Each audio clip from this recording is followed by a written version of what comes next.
Assalamu alaikum, que la paix soit sur toi. Je te souhaite la chaleureuse bienvenue sur ma chaîne. J'espère que tu vas bien. Aujourd'hui, je te retrouve pour parler d'un sujet, les désirs ardents de ce bas monde.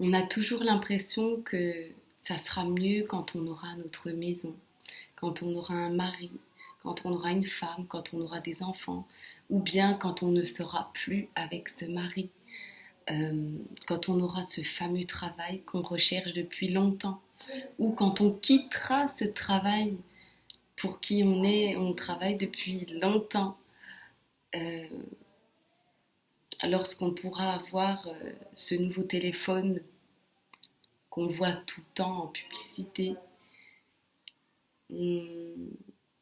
lorsqu'on pourra avoir notre appartement avec un petit jardin, lorsqu'on pourra avoir notre animal de compagnie, ou bien partir en vacances chaque été, lorsqu'on arrivera à parler telle langue. Bref, tu l'auras bien compris, tu as dû sûrement te retrouver dans certains exemples que j'ai cités. On est tous pareils, hein. On est tous motivés par des désirs et heureusement, c'est ce qui fait qu'on se challenge, qu'on est motivé, on a des objectifs à atteindre pour pouvoir arriver à un certain but. Donc, c'est pas si mauvais que ça, au fond. Mais, comme tu auras pu le comprendre, dans tous les exemples que j'ai cités, c'est tout des choses pour satisfaire notre ego, en fait. Tu vois, c'est pas des choses qu'on a réellement besoin. C'est des désirs que l'on a.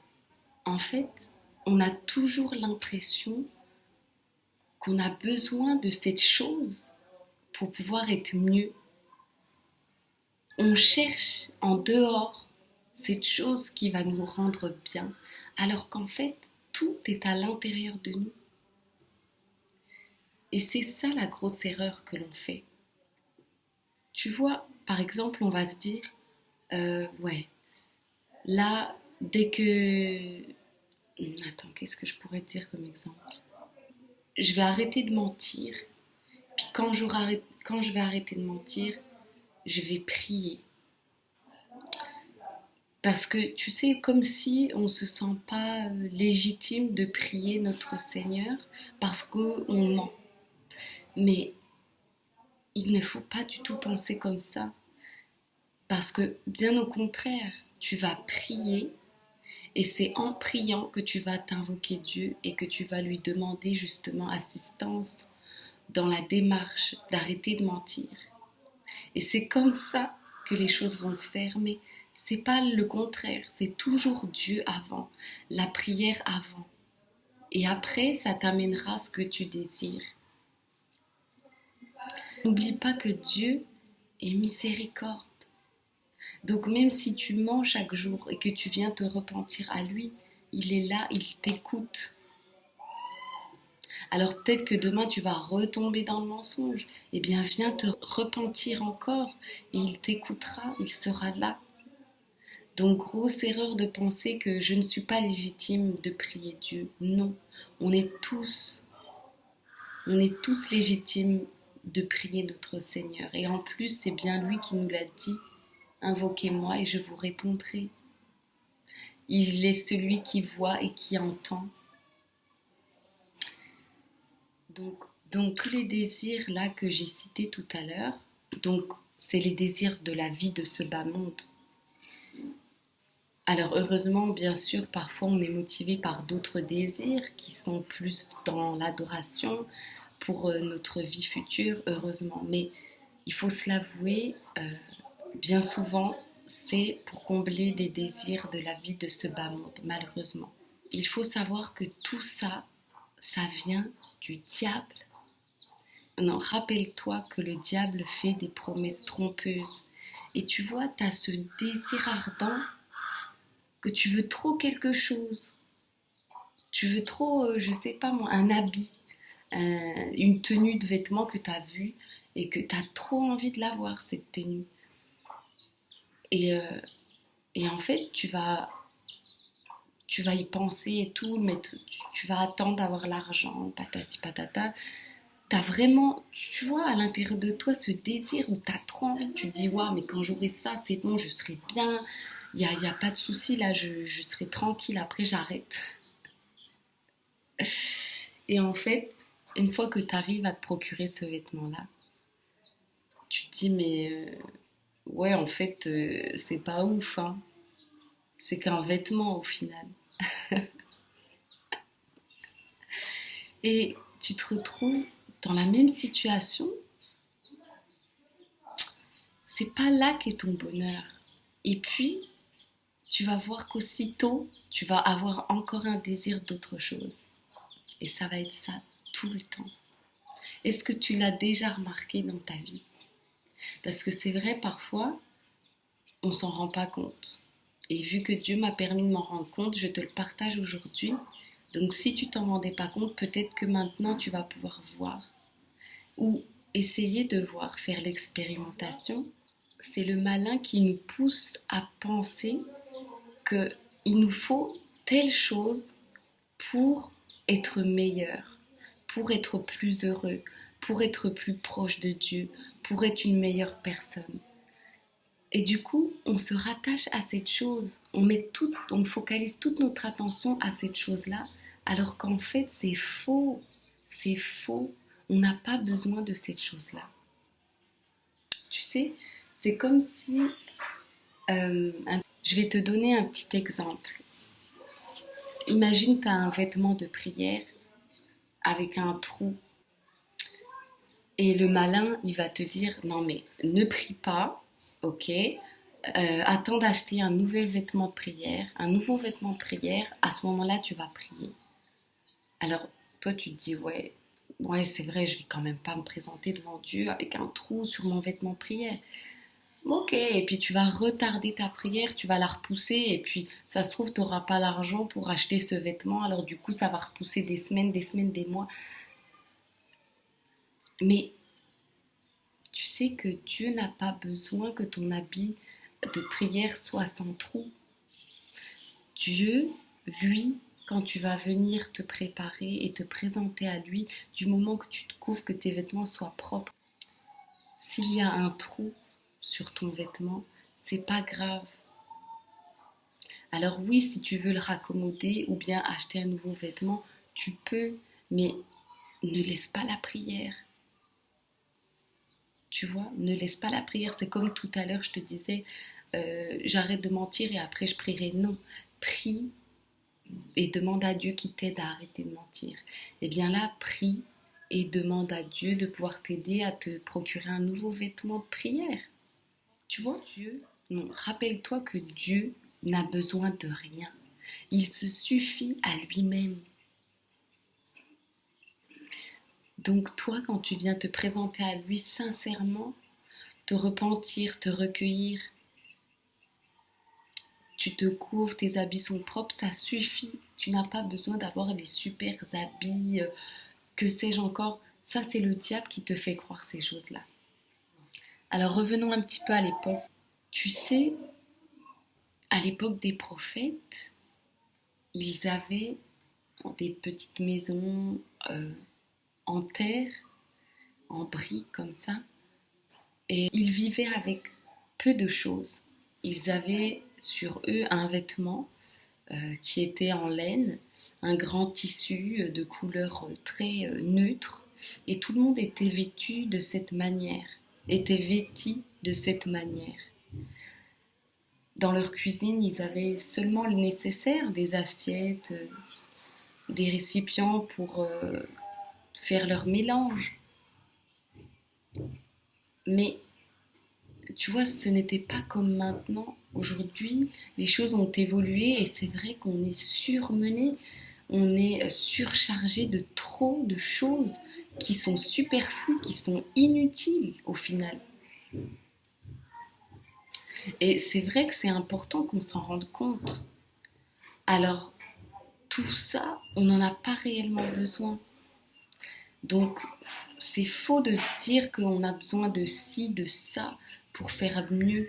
J'ai besoin de me créer un petit coin de prière avec des fleurs, avec un nouveau tapis super joli, une belle tenue, un petit peu de muscle.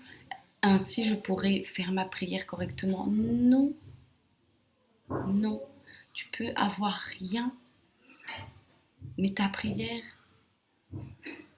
c'est ça qui te donnera le reste. On est fou de penser ça parce que, regarde, imagine les pauvres, ça veut dire quoi? Ça veut dire qu'ils n'ont pas le droit de prier, les pauvres? Ou que leur prière est moins importante que ceux qui sont riches et puis qu'ils ont pu se faire des petits coins de prière? Non, non. À l'époque, ils vivaient avec peu de choses et la foi, elle est dans le cœur. Elle n'est pas dans les choses matérielles. Tout est dans l'esprit, tout est dans le cœur, tout est dans le comportement, mais c'est sûrement pas dans les accessoires. Tout ça, c'est du plus. Donc, c'est pas interdit, mais c'est pas la priorité. Imagine, tu vois, à l'époque des prophètes, quand ils vivaient, ils n'avaient pas à penser à leur décoration de maison, leur linge de lit, leurs vêtements, parce qu'en fait, ils avaient tellement peu de choses. Eux, ils s'occupaient à faire paître leurs troupeaux, et puis à les cultiver, et vendre les choses qu'ils avaient cultivées. Ils discutaient entre eux, voilà, ils faisaient du feu, ils faisaient leur maison, mais c'était pas, il n'y avait pas plein d'autres choses qui viennent dans la tête là pour flouter un petit peu tout ça. Chose, la foi, la sincérité, c'est ce qui prime avant tout. Et tout ça, ça vient de l'intérieur, ça vient du cœur. Ne cherchons pas trop à avoir. Et en plus, ça me fait penser que si parfois Dieu t'empêche d'avoir l'argent et que tu vis un petit peu dans la pauvreté ou bien juste t'es juste quoi, tu peux pas faire grand chose. Eh bien, dis-toi que Dieu te préserve d'un mal. Parce que quand tu as les moyens et que tu as des désirs, tu peux les satisfaire, les assouvir à tout moment. Il te suffit de prendre ta carte bleue, tu vas sur ton téléphone, tac, oh j'aimerais bien voir ça, tac, tac, tac, carte bleue, même elle est enregistrée dans ton téléphone, tu mets payé, hop, tu le reçois le lendemain à la poste. Ou tu vas dehors, bref, tu fais ce que tu veux quand tu as les sous. Mais par contre, quand Dieu te retire ça, que tu n'as pas vraiment les moyens, tu peux avoir tous les désirs que tu veux, de toute façon, tu ne peux pas les assouvir parce que tu n'as pas les moyens. Eh bien, c'est pas plus mal parfois parce que tu te rendras compte que ces désirs, ils sont vraiment pas si importants que ça et puis ils passent. Alors après, il faut tout prendre avec juste mesure parce que tu peux aussi avoir un grand désir d'acheter des livres pour te cultiver, que ce soit même à propos de la religion, tu vois, et ça c'est très bien. Donc il n'y a pas vraiment de mal à ça. Après moi, je te parle surtout des désirs. Tu vois, sur les réseaux sociaux, on voit beaucoup euh, des femmes qui ont des maisons superbes avec de la décoration et tout ça. Et c'est vrai que nous, en tant que femmes, bah, ça nous attire, ça donne envie d'avoir une nouvelle vaisselle belle, d'avoir un beau canapé, d'avoir des beaux jouets pour les enfants, avec des beaux meubles pour mettre leurs vêtements et leurs jouets. Donc tout ça, ça donne envie, mais en fait, c'est pas vraiment utile au final. En tout cas, pour l'au-delà, ça ne l'est pas. Donc pour cette vie ici, oui, pour être bien, c'est un petit confort en plus, mais c'est pas ce qui prime. Donc ne perdons pas de vue l'importance des choses. Nous, ce qu'on veut, c'est surtout satisfaire notre Seigneur, pour atteindre une félicité éternelle. Mais c'est pas assouvir tous les désirs de ce bas monde. Parce que n'oublie pas que tout passe, tout finit par passer, toi aussi tu finiras par passer, moi aussi. Et les choses que tu auras dans ta maison, elles vont rester, mais elles vont pas venir avec toi. Donc, c'est pas ça le plus important. Alors, pour clôturer cette vidéo, je te conseillerais de prendre refuge auprès du Seigneur pour qu'il t'aide à ne pas toujours tomber dans ce désir ardent de satisfaire nos désirs et nos passions. Et surtout de ne pas oublier que c'est le diable qui est derrière tout ça. Donc, en fait, voilà, quand il vient, tu l'accueilles. Ok, j'ai trop envie d'avoir ça. Ok, est-ce que c'est vraiment utile pour moi? Et quand je l'aurai, est-ce que ça me changera vraiment? Est-ce que c'est bien pour aller vers Dieu? Est-ce que c'est bien pour mes enfants? Est-ce que c'est bien pour... tu vois, tu te poses des questions. Et puis après, tu fais un tri. Mais ne perdons pas de but notre existence. Il ne faut pas vouloir à tout prix assouvir nos désirs constamment. Donc je te laisse avec ça, chère lumière. Et je te souhaite une excellente journée. Que la paix soit sur toi. À bientôt, si Dieu le veut.